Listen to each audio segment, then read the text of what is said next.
Hey, what's up? We've got a patch to talk about, but before we talk about the patch, I have to put in just a small little disclaimer. Um, I'm just really quick. We're not gonna discuss this too much, but I have a chronic pain disease, and sometimes I try. Sometimes I'm under I go to the doctor, and I try out different drugs in order to deal with pain. And why none of them stick and I keep trying different ones is because they have all kinds of awesome side effects. And the side effect here on the one that I'm currently trying is that I am very dizzy and disoriented. So if you see me swaying from side to side, I'm not really trying, but I'm trying not to, but I'm just kind of letting it happen because I'm sick of trying not to. Standing up is difficult, and I should not drive. And I wanted to shave, but if I'll shave, I'll actually slit my throat and die, so I'm not gonna do that. But yeah, that's just generally speaking. Let's not talk about it too much and focus on the patch. So I could talk about this clearly for, like, look at Miranda, she's adorable, she has stars in her face. So we could talk about this for like 50 minutes, and I don't want to do this. I don't want to talk about this for 50 minutes until you go through every single change. Most of them are a lot of obvious. Ember Spirit got nerfed. Phoenix got nerfed, obviously. There's a lot of obvious stuff. I wrote down just a couple of ones that I like specifically, which are cool, and we're just going to talk about them in a short video, because, again, I could talk about this for hours, but there's no point in that. So, Axe counter healing, Naga uses Poseidon random chance. This seems like a small thing, but I think it's pretty big. What it means is this reduces the chance that a very unlucky or lucky streak of procs occurs. So, this means that Axe doesn't completely suck at times. And that's actually pretty important, because I think he's incredibly strong now, and you could really utilize him, and we see that in professional play as well, but I still really, really dislike him, especially in the jungle. Especially if you go there level 1, which you really, really should never ever do because he's so strong in lane now. But the Poseidon chance makes it so that he really doesn't suck. I mean, you're gonna get some procs eventually, and he's gonna spin, and it's a lot more reliable now. And I really think this small change makes him just a little bit more reliable, and I really like this. So another one I want to talk about is Bristleback. He's way stronger now. He was really strong before, and I really don't understand why everybody doesn't pick him, because he's freaking powerful. But this is just going to make people pick him even more, because this is a buff. It's a rework in a way. I don't know if it's a rework. It's a little bit of a change, but it is definitely a buff. Okay, he now goes faster. At the first cast, it's slower, but then the second and third cast you're already, and you get those stacks very quickly anyways. You get more, okay? You get more movement speed out of that. So, and the movement speed is actually pretty important in that sense, because you used to not have that much, and now you have a lot more, and you move way faster, and that's good. So Bristleback is just getting better and better. You should pick him, because he's amazing. What else did I want to talk about? I don't know if this is still viable or not. We need to think about Broodmother. There's a lot of trouble. I kind of like the change, but still, it's like, I don't know, man. I really don't know. I wanted to talk about, most of these are kind of, I don't care. Yes, Keeper. Let's talk about Keeper Light. So, this is super cool. Forget everything else. Forget the fact that you're a permanent spirit form. That's cute. But this is something that I really like. The fact that Illuminate heals allies for 75% of damage values. Do you know how much damage that deals? That deals 500 magical damage. And magical damage gets reduced by 25% innate resistance that every hero has. But here, it's a heal, so it doesn't get reduced. And if we do 500, I can't do math right now, times 75, and whoa, we're jumping through different ones. I'm sorry, because jumping. I'll just do this differently. I'm really, really all over the place today, because clearly. Okay, it comes down to 375. So it's 375 I'm sorry, I'm disoriented. 375. Heal. That's what you get healed. That's a lot. That's a very large amount. That's better than a mech by a lot. That's actually immense. And getting hit by that in a fight where he deals 500 damage to everything, but you also heal for 375, that's insane. That's really good, and that makes Keeper way better than what he was before. And if you remember, a while ago, Keeper was the #1 support. It was him and Shadow Demon being at the top almost all of the time. And now that's just gonna, I mean, clearly getting Aghanim Scepter is not easy, and we see a lot of supports getting better Aghanim Scepter upgrades, and clearly that's a difficult item to get for a support, especially as they just don't have a lot of money. But if they get a little bit greedy, if they get the Midas, and if they manage to get the Aghanim Scepter, the differences are pretty big here. And I think Keeper, all you need is to get one good Illuminate on, and usually dealt a lot of damage, which was cool, but later in the game there's BKBs and it doesn't do much. But now you heal. And that's I mean, it's much easier to aim this thing if you just want to heal someone, because it's your allies. They're not going to move out of the way. We're going to move into it on purpose. So it's really cool. It's a really, really cool change that I really, really like on Keeper of the Light. And actually most of the changes I want to talk about are supports being more and more viable.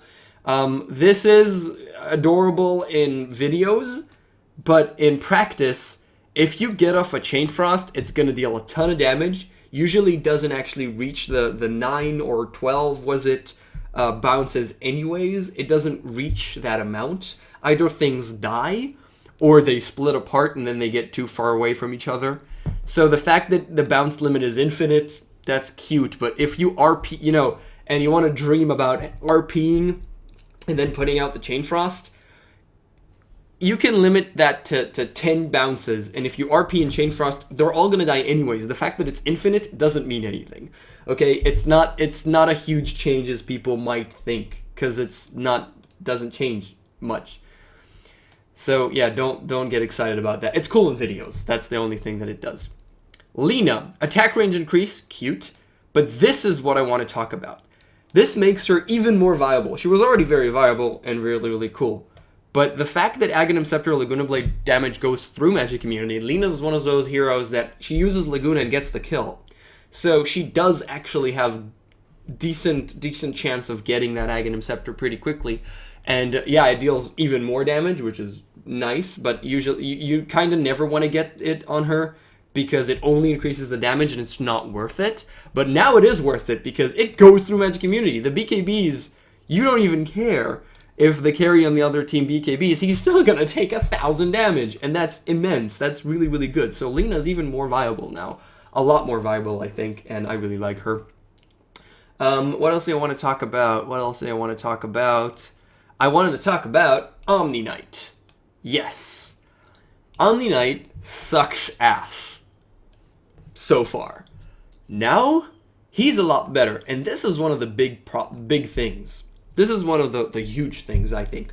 Repel no longer removes positive buffs from allies. Now, why is this big? Because this was the most annoying thing in the world, okay? I'm pretty positive if you've been playing for a while and had an Omni Knight, you've had that double damage rune, and then he repels you, and the double damage is gone. You know how frustrating that is? And I'm assuming, I really hope that it works now, because it shouldn't remove positive buffs, and double damage is also a positive buff in a way. But this means that you could do whatever you want as well as be immune to spells. And that is better than a BKB. BKB also often removes some things. So this is really, really big. On top of that, Guardian Angel got buffed. Forget the Aghanim Scepter duration. I mean, yeah, I know it's 10, which is insane. But Guardian Angel is really nice. And the fact that it works with Repel means that you could repel someone in Guardian Angel. 100% immune to physical, can't be targeted by any spells. You're completely immune.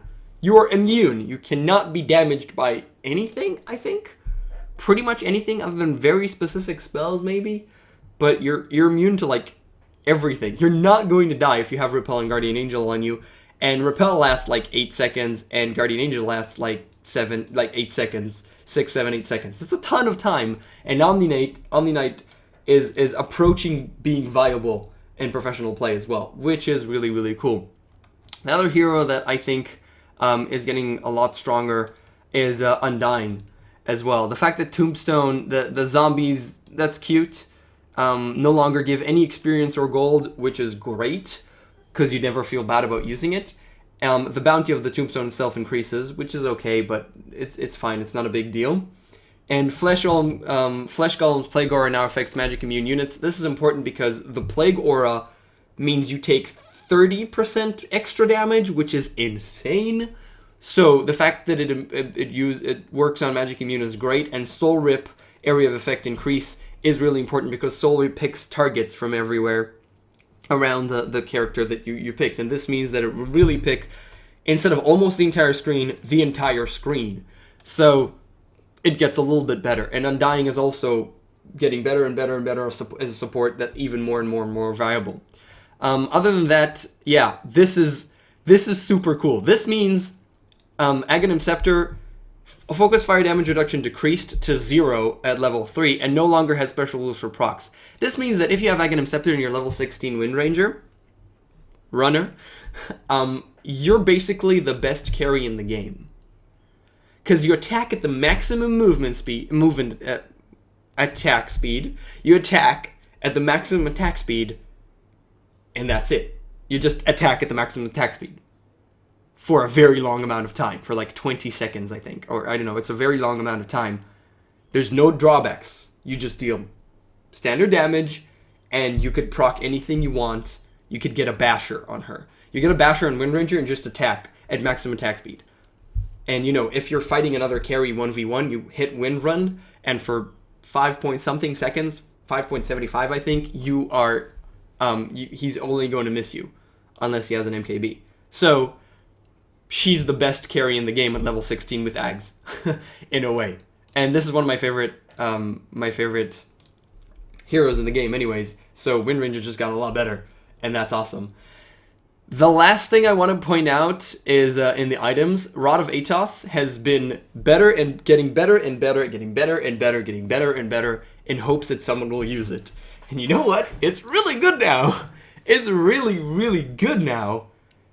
Cripple ability cooldown reduced from 12 to 10. I think the actual, it lasts for like 4 seconds. And this means it's so good right now. Rod of Atos is so good. It slows you down for 4 seconds, 50%, which is a ton, and it has a 10-second cooldown. If you have any other ability that slows or stuns for about that time, you are just going to destroy people, and that's great. This makes it, I mean, I hate getting Bloodstone on Timbersaw. I always get Rod of Atos, and this just makes it even more better on Timbersaw, on Skywrath, on a lot of other heroes as well. So, yeah, that's patch notes and stuff.